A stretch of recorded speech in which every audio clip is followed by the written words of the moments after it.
안녕하세요. 미술교사 전하평입니다. 이번 시간에는 도자기를 선생님과 함께 살펴보도록 하겠습니다. 오늘 살펴볼 내용은 도자기의 종류, 그리고 제작 순서, 제작 방법, 그리고 명칭을 함께 살펴볼 거고요. 그리고 마지막으로 과제를 하나 제시할까 합니다. 첫 번째 종류를 먼저 보도록 하겠습니다. 도자기는요, 신석기, 청동기, 그리고 삼국시대, 고려, 조선시대 이렇게 가면서 시대에 따라 주류를 이루는 도자기가 달라져요. 그것은 시대적 배경이 바탕이 되기도 하고요. 도자기 기술의 결과이기도 합니다. 신석기는 우리들이 잘 알고 있듯이 대표적인 빗살무늬 토기가 있고요. 그리고 청동기는 민무늬 토기가 있습니다. 삼국시대는요, 토기 가마의 발달로 그러니까 소성 온도가 높아져서 도자기처럼 단단한 토기가 만들어지면서 삼국시대 토기를 도질토기라고 부릅니다. 물론 도질토기 말고 그거보다 약간 무른 그런 연질토기도 생산되고 뭐 여러 가지 토기가 생산되긴 했지만 도질토기는 주로 부장품에서 그리고 연질토기는 생활용품으로 이렇게 많이 발견되었습니다. 고려는 아무래도 청자가 유명하고요. 그리고 조선은 분청사기와 백자가 가장 유명합니다. 고려와 조선의 도자기는 조금 더 자세하게 살펴볼 건데요. 네, 먼저 고려청자 보겠습니다. 고려청자는요, 철분이 함유된 점토로 비준 후에 철분이 미량 정도 섞인 그런 유약을 바르고 1250도 에서 1300도 정도 환원염으로 구워낸 자기를 청자라고 부릅니다. 고려 사람들은요, 처음에 중국의 청자를 수입해서 사용을 했어요. 그런데 자국의 노력으로 청자를 만들어내려는 그런 열심으로 10세기 후반부터는 우리나라에서도 청자를 만들기 시작했습니다. 그런데 청자가 우리가 알고 있는 그런 빛깔의 모습은 아니었어요. 지금 이런 사진을 보면 이것은 순화 4년명 청자 항아리라고 해서 10세기 후반에 고려 태조 묘실 제1실에서 발견된 청자입니다. 네, 보면 알겠지만 색깔이 그리 아름답거나 아니면 우리가 알고 있듯이 곱거나 하지는 않은 모습이 보이죠. 또 시유도 고르지 않은 모습이 보여요. 그런데도 불구하고 고려 태조 묘에 있었던 것으로 보아서 아마도 그 시대에는 이 정도의 기술을 최고의 기술로 그리고 이 도자기를 명작이라 여겼으리라 판단이 됩니다. 그런데 우리나라는요, 도자기의 기술을 여기에서 그치는 것이 아니라 계속된 연구를 해요. 그래서 결국 고려 청자는 12세기에 들어오면서 정성기를 맞이하게 됩니다. 강진의 용운리 가마랑 고창의 용계리 가마에서 훌륭한 도자기가 탄생하기 시작해요. 그래서 12세기 이후부터는 강진 그리고 고창이 청자가 유명해지기 시작해요. 지금 몇 가지의 청자를 보여드릴게요. 이거는 고려 청자 3회 모양 꽃병이고요. 여기 죽순 모양의 주전자도 있습니다. 이전과는 다른 빛깔과 그리고 형태와 그리고 시유 모습이 보이죠? 여기 거북이 모양 주전자도 보이고요. 이렇게 향로도 보입니다. 이때 지금 정성기를 맞이했다고 얘기를 했는데요. 향로를 보시면 윗부분에는 투각으로 이렇게 장식이 되어 있고요. 그리고 밑부분에 굽을 보면 그냥 민자로 이렇게 제작을 했을 수도 있는데 보면 토끼가 3마리 이렇게 들어가 있어요. 이거를 봤을 때 요 하나하나에도 신경을 많이 썼구나. 기술력이 이 정도 발전했구나 라는 것을 알 수 있을 거예요. 그렇다면 고려 청자 어느 정도의 위상을 가지고 있을까요? 한국은 자기를 만든 나라예요. 그러니까 17세기 이전에 자기를 만든 나라는 중국과 바로 우리나라밖에 없었다고 합니다. 일본은 17세기 초부터 그 이후부터 만들어졌고요. 유럽은 18세기 이후부터 만들어졌어요. 일본 같은 경우에는 우리가 임진왜란 때 우리 도공들이 많이 이렇게 잡혀가면서 17세기 이후 그런 자기의 기술력이 높아지게 됐고요. 그리고 유럽은 18세기 이후에 각국에서 이제 자기를 발전시켜 나가기 시작하면서 이 도자 기술이 발달하게 됩니다. 그런데 우리나라는 그 이전부터 이미 상당히 높은 도자의 기술력을 보유하고 있었던 거죠. 제가 질문 하나 드릴게요. 황색, 녹색, 청색, 이런 여러 가지 색깔의 자기를 왜 모두 청자라고 부를까요? 아까 전에 순화 4년명 청자 항아리 보여드렸잖아요. 그 고려 태조 묘실에 있었다는 그 항아리만 해도 누런색이었어요. 그런데도 그거를 청자라고 불렀죠. 왜 황색을 띠는 도자기를 청자라고 부를까요? 흙 속에는요, 미량의 철분이 들어있어요. 그리고 그것이 산소랑 만났을 때 그 단계를 산화제이철이라고 하거든요. 근데 그 산화 이 제철이 흙 속에 들어있는데 이제 소성 과정을 거치면서, 즉 굽는 과정을 소성이라고 얘기를 해요. 소성 과정을 거치면서 거기 흙 속에 있는 산소를 모두 다 쓰게 되는 거죠. 그러면 그때 산화제일철이 환원이 됩니다. 그래서 이때 제1산화제철이 되면서 녹변 현상이 일어나게 돼요.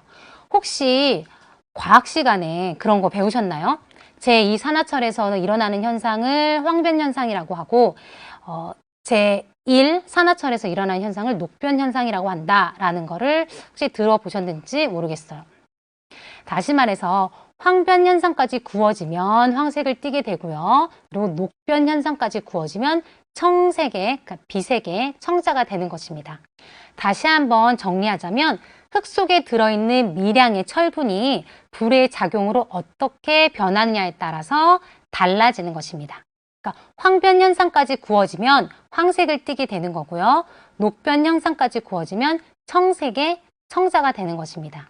결국은 청자로 만드는 그 과정 속에서 황색이 될 수도 있고 녹색이 될 수도 있고 그리고 청색이 될 수도 있는 거예요. 결과물은 청자로 만들어지기까지 것까지를 목표로 하기 때문에 그 모든 색을 띈다고 하더라도 청자라고 말하는 것입니다. 다음은 분청사기 보도록 하겠습니다. 분청사기는요, 분장, 회청사기의 준말입니다. 백토로 분장한 후 청자 유약을 발라서 구운 회청색의 자기를 말하는 거죠. 고려시대에 몽고의 잦은 침입으로 도공들은 이제 전국으로 흩어지게 되었어요. 그래서 광진이나 부안 이런 청자 가마도 결국은 문을 닫게 됐죠. 그래서 고려 청자의 시대는 막을 내리게 되는데요. 전국에 퍼진 그런 도공들은 그 전국 각지에서 그릇을 만들기 시작해요.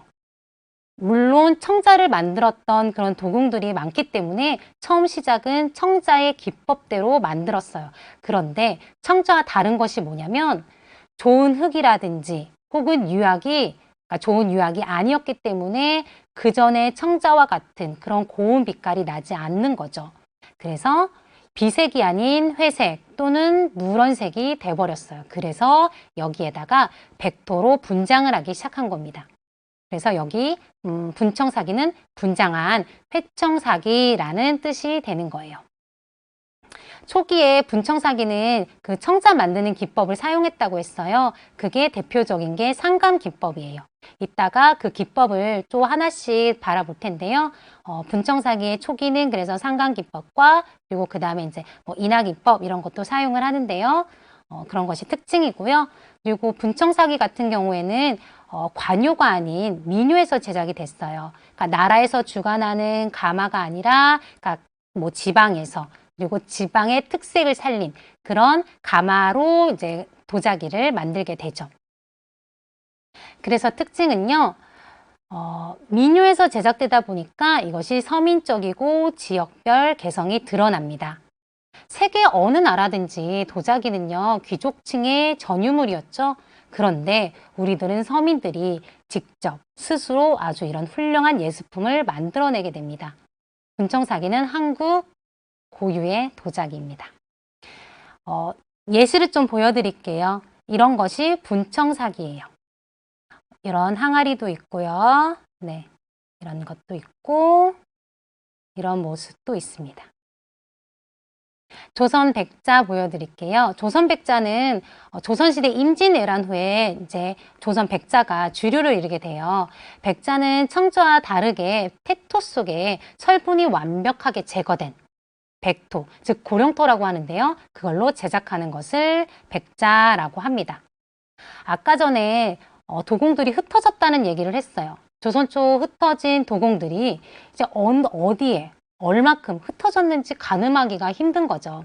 그래서 세종은요, 국토조사를 실시하게 됐는데요. 물론 이것 때문만은 아니었겠지만 세종은 세종실록 지리지를 이제 편찬하면서 여기에서 각지의 생산물 혹은 특산물 뭐 이런 거를 조사를 하게 돼요. 그래서 여기에 얼마나 자세하게 기록이 되어 있냐면 여기에는 얼만큼의 생산물이 수확이 된다. 그리고 이거는 뭐 품등이 상품이다, 중, 하 이렇게 나눠가지고 그 등급을 매기기도 하고요. 그리고 이거는 얼마에 거래된다, 얼마 정도다라는 것까지 자세하게 기록이 되어 있다고 합니다. 거기를 보면요, 이렇게 되어 있어요. 질그릇을 만드는 가마는 185개, 그리고 분청사기를 굽는 가마는 139개라고 기록이 되어 있는데 세종은 생각을 해요. 이렇게 흩어진 이런 민요들을 한 곳에서 모아서 나라에서 관리를 하자라고 생각을 하게 됩니다. 그래서 사홍원에 그런 분원을 만들기로 결심을 하죠. 사홍원은 그 궁의 그 부엌 관련된 그런 일을 맡는 곳을 사홍원이라고 하죠. 네, 거기에서 이제 분원을 만들어 가지고 이제 자기를 제작을 하게 되는데 그때부터 조선 백자가 발전을 하기 시작합니다. 그러면 조선 백자 모습 한번 볼게요. 이렇게 이런 항아리도 있고요. 이런 병도 있고 달 항아리. 그러면 제작 순서 한번 볼게요. 도자기를 만들기 위해선 어떤 순서로 제작이 되는지 보면요. 먼저 성형을 해요. 성형은 흙을 반죽하고 원하는 형태로 기물을 빚는 것을 성형이라고 얘기를 해요. 성형을 하고 나면요, 거기에다가 표면 장식을 해요. 아까 전에 제가 상강기법, 인하기법 얘기를 했었죠. 그거 말고도 뭐 조화라든지 박지 여러 가지가 있는데 그런 것들을 표면 장식이라고 하고요. 장식이 끝났으면 건조를 해요. 건조를 한 다음에 그것을 첫 번째 소성을 하죠. 그거를 초벌구이라고 하고요. 소성이 된 도자기는요. 안료 장식을 거치는데요. 여기에는 안료를 가지고 그림을 그리는 것을 말을 해요.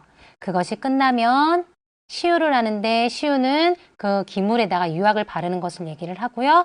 그리고 마지막으로 2차 소성, 다시 말해 재벌구이를 하고 도자기를 완성시킵니다. 방법을 말씀을 드리면요. 성형은 여러 가지 도자기를 빚는 방법이 있어요. 먼저 핀칭을 말씀을 드리면요. 핀칭은 어떠한 도구도 사용하지 않고 손으로 빚어서 만드는 방법을 핀칭이라고 얘기를 해요. 아무래도 손으로 이렇게 빚기 때문에 뭐 지문 자국이라든지 아니면 손가락 자국 이런 것이 남아 있겠고요. 그러다 보니까 그 도자기의 자연스러운 맛을 그대로 느낄 수 있는 것이 특징이에요. 그리고 손으로 빚기 때문에 뭐 공장에서 찍어내는 것처럼 그렇게 반듯하거나 아니면 정확하게 만들 수가 없어요. 물론 기술력이 좋은 사람들은 그렇게 만들 수도 있겠지만 일반적으로 핀칭으로 빚는 경우에는 비대칭의 그런 변함이라든지 소박한 그런 자연스러운 미를 만들고자 할 때 핀칭을 많이 사용을 합니다. 밑에 있는 도자기가 바로 핀칭으로 만들어진 그릇이고요. 제작 방법은 말씀드린 것처럼 처음에 뭐 스케치를 하겠죠. 그리고 그 모양대로 반죽한 점토를 가지고 손을 꼬물꼬물꼬물 만져가지고 손으로 빚으면 돼요.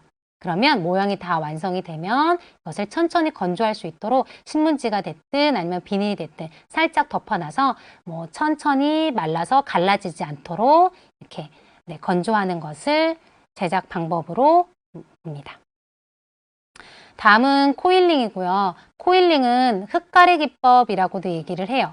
흙가래는 어떻게 만드는 거냐면요. 손바닥을 이용해 가지고 이렇게 점토를 가지고 이렇게 밀면 국수처럼 쭉 이렇게 길어지잖아요. 그거를 흙가래라고 얘기를 해요. 그래서 그거를 이제 흙가래를 가지고 쌓아서 올려 만드는 방법을 코일링 기법이라고 얘기를 하고요. 이런 경우에는 뭐 비대칭 형태를 만들기도 수월하고요. 그리고 특별한 기술 없이 누구나 쉽게 만들 수 있다는 것이 가장 큰 장점입니다. 그래서 학교에서 초등학생들도 도자기를 만들 때 코일링 기법을 많이 사용을 해요. 제작 방법은 뭐 당연히 스케치, 이제 어떤 모양을 만들 거야 해서 스케치를 하고요. 그리고 방금 말씀드렸던 것처럼 손바닥 전체를 이용해서 이렇게 밀어줘요. 그러면 같은 굵기로 흙가래를 만들고요. 그런 다음에 바닥을 한 1cm 정도의 바닥면을 만들어주고 그 위에다가 코일을 하나씩 한 층씩 감으면 되는 거예요. 뭐 이때 코일과 코일 사이에 좀 이렇게 잘 붙게 하기 위해서 뭐 흙물을 좀 묻힌다든지 아니면 요철을 내서 이렇게 붙이는 방법이 있고요. 그리고 좀 더 이렇게 내구성을 이렇게 키우기 위해서 이렇게 외벽을 좀 문질러 준다든지 하면은 조금 더 튼튼한 이런 기물을 만들 수가 있습니다. 이거 역시 다 만들고 나서는 천천히 건조될 수 있도록 뭐 응달에다 말리고 신문지나 비닐로 덮어주는 것이 좋습니다. 판 성형법은요, 점토를 판처럼 이렇게 밀은 다음에 원하는 모양으로 재단해가지고 붙이는 것을 판 성형법이라고 얘기를 해요. 아무래도 각진 형태를 만들 때 유용하죠. 그리고 점력이 좀 떨어지는 그런 점토를 사용해도 이것은 가능합니다. 먼저 점토를 이제 잘 반죽을 해야겠죠. 그래서 속에 기포가 남지 않도록 방망이라든지 뭐 다른 도구를 이용해서 그걸 이렇게 치대고요. 그런 다음에 밀대로 쭉 밀어줘요. 두께는 일정하게 쭉 밀은 다음에 그 상태에서 약간 건조를 시켜요. 그러면 반건조 상태가 됐을 때 나는 이 네모 모양의 기물을 만들 거야 라고 한다면 그 형태 그리고 그 수치에 맞는 그 모양대로 재단을 해서 잘라 놓습니다. 그리고 접합 부분을 마치 우리가 풀 붙이듯이 흙물을 가지고 이렇게 붙이면 되는데 이건 역시 반건조 상태 다 보니까 바로 붙지는 않아요. 그래서 어떤 도구, 좀 날카로운 도구로 스크래치를 내주고 그러니까 요철을 만든 다음에 흙물을 살짝 바르고 그러고 나서 붙이면 조금 더 잘 붙게 되죠. 그러고 나서 맨 마지막에 조금 더 덧붙여서 흙을 발라주면 이렇게 기물이 이렇게 완전히 모양을 잡힐 수 있습니다. 그리고 지금 붙인 안쪽 면에 얇은 코일링으로 마무리하여 건조한다 라고 했잖아요. 이게 뭐냐면요. 지금 붙인 면에 이제 이렇게 너무 딱 떨어져 있기 때문에 한번 이렇게 마감을 해주는 거를 얘기를 해요. 자, 속파기 부분인데요. 속파기는 가장 큰 특징이 조형물 제작이 정말 수월하다는 거예요. 그전에는 뭐 이렇게 그릇 같은 거를 만들었다면 속파기 기법은 일반 조소 기법으로도 많이 사용을 하고요. 그리고 어떤 형태를 만들 때 많이 사용을 하는데요. 덩어리를 만들고 속을 파내는 기법을 속파기라고 얘기를 해요. 제작 방법은요. 만들고자 하는 모양을 스케치한 다음에 하나의 큰 덩어리로 모양을 제작합니다. 그러고 나서 반건조가 되면 반으로 자르고 속을 파요. 만약에 건조가 되지 않은 상태에서 나는 다 만들었으니까 이제 속 팔 거야 하고 그 상태로 잘라버리면 이게 기껏 다 이쁘게 다 만들어놨는데 아직 마르지 않았기 때문에 형태가 이렇게 흘러내리거나 아니면 망가질 수가 있어요. 그래서 살짝 굳은 그런 반건조 상태에서 반으로 자르고요. 그러고 나서 속을 팝니다. 속을 다 파고 나서는 이제 잘라진 모형을 다시 접하겠죠. 이때도 마찬가지로 계속 접하는 부분은 요철 만들고 흙물을 사용하면 좋습니다. 그리고 접한 부분에 한 번 더 마감 처리를 하고 완성을 하면 돼요. 근데 이때 유의점이 있어요. 자르는 부위를 잘 선택을 해야 돼요. 내가 좀 막 묘사를 많이 했어요. 그런 부분을 자르면 나중에 수정하기가 아무래도 좀 쉽지는 않겠죠. 그래서 자를 부분을 난 이 부분을 자를 거야 라고 처음부터 계획을 하고 만드는 것이 좋아요. 그리고 흙을 팔 때도 어느 면은 너무 많이 파서 두께가 얇아지고 어느 부분 너무 안 파서 뭐 두께가 두꺼워지고 하면은 나중에 소성할 때 뭐 터질 수도 있고 갈라질 수도 있고 왜냐면 수분 차이가 다르기 때문에 그런 위험이 있기 때문에 속을 팔 때도 외벽의 두께가 일정할 수 있도록 유지를 해야 돼요. 그리고 마지막 유의점은요. 좁은 공간의 경우에 무리하게 파기보다는 절단면을 하나 더 만드는 것이 좋습니다.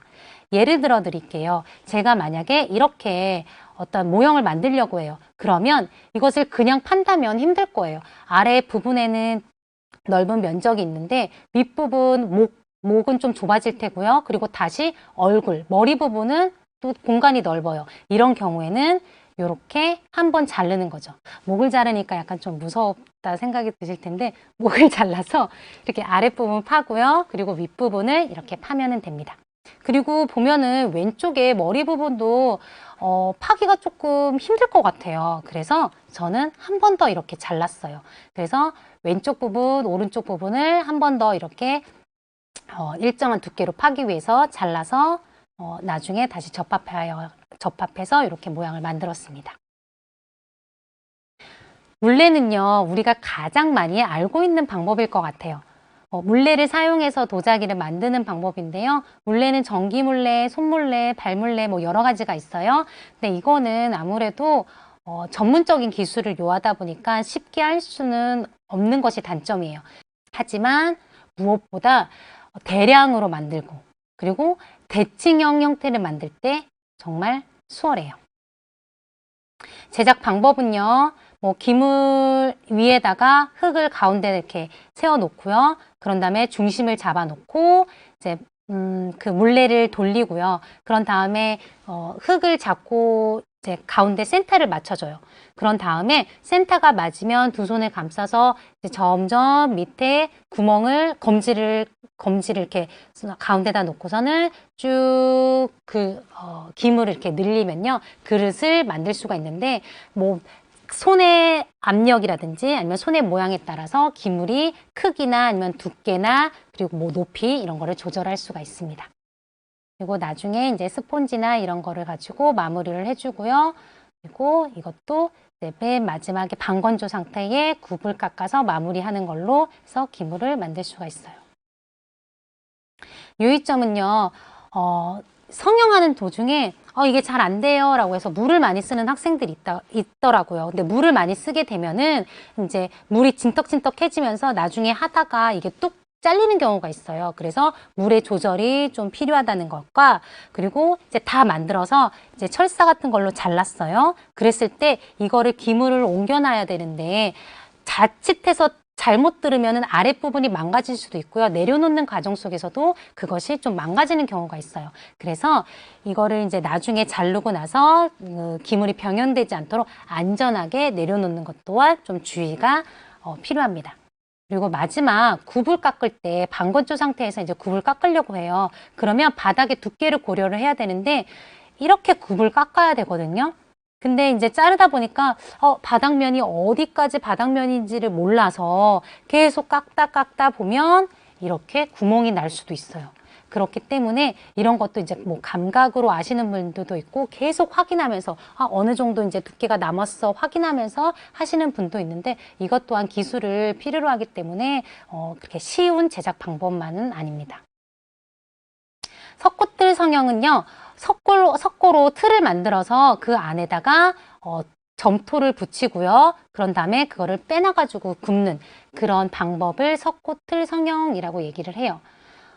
그러니까 이거의 장점은요. 석고 하나를 만들면 똑같은 모양, 정말 똑같은 걸 몇 개나 아주 많이 복제할 수 있다는 거예요. 지금 왼쪽 보면 석고 틀이 보이죠. 그리고 이 속에다가 점토를 꾹꾹꾹 눌러 놨을 때 이렇게 오른쪽에 모양대로 점토가 기물이 쏙 빠진 것을 볼 수 있습니다. 원하는 모양을 만들어요. 그러고 나서 이거는 그 도자기의 그런 나중 모습을 만들지 않아도 괜찮아요. 그냥 덩어리로 이렇게 겉의 모습만 만들고 그 위에다가 석고물 부어가지고 이 모양만 만들면 되기 때문에 석고물을 부어요. 그리고 나서 그게 좀 굳어지면 흙을 파고요. 이제 석고 틀, 주형이 만들어졌으면 앞으로 그 주형에다가 계속적으로 점토를 채워놓고 말랐으면 빼내고 또 점토 넣고 말랐으면 빼놔서 구우면 되는 거예요. 이때 유의점은 뭐냐면요.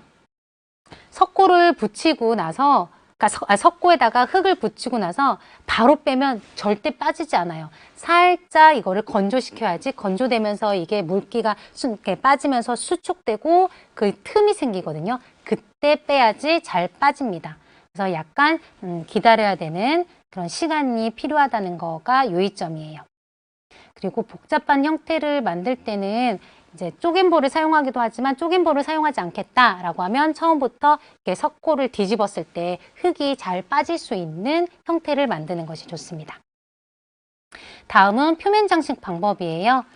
아까 전에 표면 장식에는 뭐 상감, 인화, 뭐 조화 여러 가지가 있다고 얘기를 드렸어요. 상감 기법은 기물 표면에 문양을 파내고요. 거기에다가 백토를 감입하는 것을 상감 기법이라고 얘기를 해요. 이게 대표적인 상감 기법으로 제작된 청자이고요. 인화 기법은 도장을 찍듯이 찍은 다음에 마찬가지로 백토를 거기다 감입하는 것을 인화 기법이라고 얘기를 해요. 상감 기법과 비슷해요. 그런데 다른 점이 있다면 도장 찍듯이, 그러니까 도장 찍는 기법을 사용을 해서 한다는 것인데 아무래도 이거는 같은 문양을 여러 번 찍을 때 유용하겠죠. 이런 것이 대표적이고요. 조화 기법은 기물 전체 백토 바른 다음에 뭐 날카로운 것이 됐든 아니면은 좀 어떠한 도구를 이용해서 무늬를 파는 거를 얘기를 해요. 음각으로. 그러면 무늬는 이제 회색이 될 테고요. 그리고 배경은 백색이 되겠죠.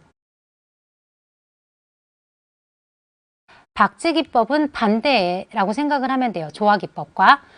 박지는요, 기물 전체에 백도를 바르는 건 똑같아요. 그런데 무늬를 그린 다음에 무늬 이외의 배경을 긁는 거예요. 아까 조화는 무늬를 긁는다고 했잖아요. 근데 박지는 배경을 긁어요. 그러다 보니까 무늬는 남아있으니 백색이 될 테고요. 배경은 이제 회색이 되는 이런 모양이 됩니다. 철화 기법은 기물에다가 백토를 분장한 다음에 철분의 안료로 무늬를 그리는 기법을 얘기를 하고요. 귀알은 뭐 귀알이든지 아니면 쌀이비 뭐 이런 도구를 가지고 이렇게 칠을 하는 거예요. 백토물로. 칠을 하면 이런 문양이 생기겠죠? 그래서 이렇게 뭐 둥글 수도 있고요. 아니면은 이렇게 여러 가지 방향으로 문질릴 수도 있고요. 덤벙 기법은 백도를 탄 물에다가 그릇에 이렇게 굽다리를 잡고 덤벙 담갔다가 빼는 걸 얘기를 해요. 그래서 담금 기법이라고도 얘기를 합니다. 안료 장식은요, 이제 제가 표면 장식까지 했어요. 뭐 상감 기법을 이용을 했어요. 그런 다음에 건조를 하고 1차 소성을 했어요. 그러면 거기에다가 안료를 가지고 그림을 그리는데요. 안료는 청화, 철화, 동화 이렇게 세 가지 가장 많이 쓰는데요. 청화 같은 경우에는 푸른색을 띠는 안료를 얘기를 해요. 그래서 이렇게 모양이 나오죠. 코발트 안료, 그러니까 푸른 색깔 이거를 회회청이라고 얘기를 하는데요. 이거는 그러니까 그 시대에 이제 중국을 통해서 페르시아산의 그런 안료를 구입을 했어요. 그런데 당시 이제 우리가 부르기를 페르시아를 회회라고 불렀거든요. 그래서 거기에서 유래돼서 회회청이라는 말을 이제 코발트 안료라고 이제 부르게 됐습니다. 그리고 철화, 산화철 안료로 이제 무늬를 그리는 것을 철화라고 얘기를 하고요. 이거는 흑갈색을 띠게 돼요. 이렇게. 동화는요, 산화동 재료로 무늬를 그리는 건데 이거는 붉은색을 띠게 돼요. 왜 진사라는 얘기 많이 들었잖아요. 동화나 진사나 같이 쓰이는데 그러니까 진사 뭐 도자기다라고 하면 붉은색으로 그린 도자기, 붉은색을 띠는 도자기라고 생각을 하면 될 것 같습니다. 이제 다 장식까지 끝냈고요. 마지막 소성을 하려고 해요. 아까 전에 1차 소성은 이제 초벌구이라고 한다고 그랬고 2차 소성은 재벌구이라고 한다고 했는데요. 초벌구이 같은 경우는 토기를 만들기 위해서 700에서 900도 가마 온도를 이제 그렇게 900도까지 올려서 만드는 것을 초벌구이라고 얘기를 하고요. 그리고 재벌구이는 독이라든지 자기를 만들 때 재벌구이를 하는데 이거는 최고 1450도 정도까지 올려서 재벌구이를 합니다. 그러면 기물 모양에 따른 이름을 한번 살펴보도록 하겠습니다. 이것은요, 주자라고 말하고요. 이거는 우리 호리병 많이 봤죠. 네. 그리고 이것은 과형. 아까 전에 참외 모양의 그런 꽃병 보여드렸는데요. 청자 부분에서요. 그래서 이거는 과형 모형이라고 하고요. 그리고 이거는 매병이라고 불립니다. 이거는 항아리 모양이죠. 그래서 항아리 호라고도 하고요. 네, 사발이 됩니다. 그리고 이거는 이런 모양 혹시 보셨는지 모르겠어요. 이거는 장군이라고 부릅니다. 마지막으로 이렇게 납작한 병을 편병이라고 부릅니다. 그러면 도자기 이름은 어떻게 붙여지는지 한번 살펴볼게요. 도자기는요, 이 순서대로 이름을 명명해요. 시기는요, 이것이 가야 거냐, 신라 거냐, 혹은 조선 거냐 해서 앞부분에 어느 시대의 건지를 붙이고요. 다음에 이게 청자인지, 백자인지, 분청삭인지 이렇게 도자기 종류의 이름을 붙입니다. 그리고 장식 방법이 상감이 됐는지, 혹은 조화인지, 어떻게 장식을 했는지 이름을 붙이고요. 안료는 동화 썼는지, 혹은 철화로 그림을 그렸는지, 청화인지 이런 순서가 됩니다. 그리고 문양은요, 내가 연화문을 그렸어, 혹은 모란을 그렸어, 운용문을 그렸어, 어떤 무늬로 그렸는지 이렇게. 그리고 마지막으로 이 모양은 주자야, 매병이야, 이거 호야, 이런 식으로 마지막 그릇 형태에 따라서 이름을 붙여지게 됩니다. 그러면 이 왼쪽에 있는 도자기의 이름은 그럼 무엇일까요? 우선 이거는 청자고요. 청자는 고려시대에 많이 생산이 됐다고 했죠? 그러면 그냥 유추 한번 해볼게요. 물론 고려에 만들어졌어요.